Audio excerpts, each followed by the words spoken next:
A man walks into a luxury car dealership, dressed neatly, with confidence in his step and money in his account. But the moment he approaches the front desk, everything changes.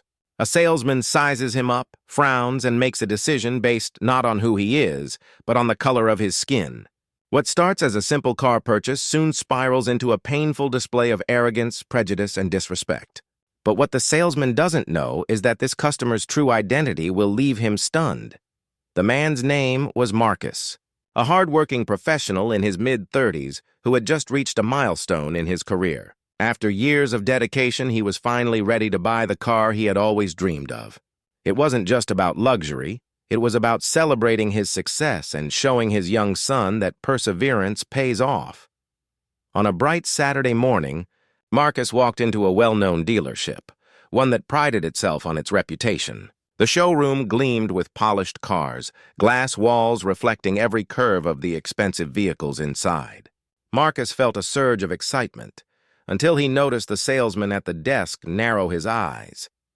Instead of a warm greeting, the man looked him over with suspicion, almost as if Marcus didn't belong there. The smile Marcus carried faded slightly, but he pushed forward, determined not to let a stranger's attitude ruin his moment. Yet deep down, a tension had already begun to stir. Marcus approached the car he had researched for months, a sleek black sedan with a powerful engine. He ran his hand along the smooth surface, imagining the day he'd drive it off the lot.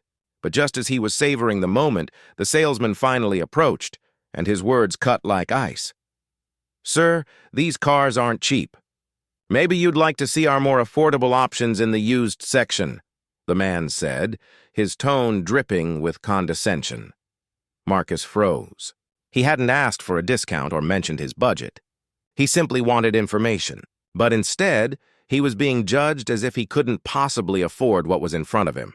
He tried to stay calm, asking simple questions about the vehicle.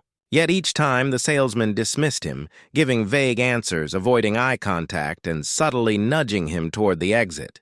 Other customers were being shown around with respect, offered refreshments, and even encouraged to test drive. Marcus, on the other hand, was being treated as if he were wasting time. The humiliation settled heavy in his chest. He could feel eyes on him, and though no one said anything, the silence was loud enough. This wasn't just about cars anymore. It was about dignity, about the reminder that no matter how hard he worked, some people would still see only his skin. Finally, Marcus had had enough.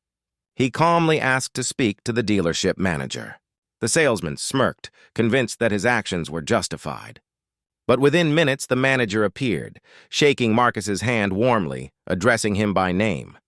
The salesman's smug expression began to fade. Because Marcus wasn't just any customer. He was a well-known local figure, a successful entrepreneur whose company had recently been featured in the news. The manager knew exactly who he was, and even more. Marcus had the means to buy not just one, but multiple cars. The salesman stood there, silent, his face draining of confidence. The very man he had judged and humiliated was not only capable but also influential. His assumptions had turned what could have been a proud moment into a scene of exposed prejudice. And now, in front of colleagues and customers, his arrogance was laid bare. Marcus didn't raise his voice. He didn't insult or retaliate. Instead, he spoke with a calm authority that cut deeper than anger ever could. He explained how he had been treated, how subtle racism dressed as sales tactics was still racism all the same. The manager listened intently, his tone apologetic, promising corrective action. But Marcus knew something more important had happened. The salesman had been forced to confront his own prejudice, exposed in the very environment where he thought he held power. Marcus walked out of the dealership that day without finalizing the purchase, not because he couldn't afford the car, but because he refused to reward a place where dignity was optional. His story later spread through his community, inspiring conversations about how everyday racism still poisons spaces that should be welcoming to all. And so, the question lingers. How many more moments like this go unseen, unspoken, and unresolved? Until we confront the silent judgments that shape our interactions, true equality will remain just out of reach.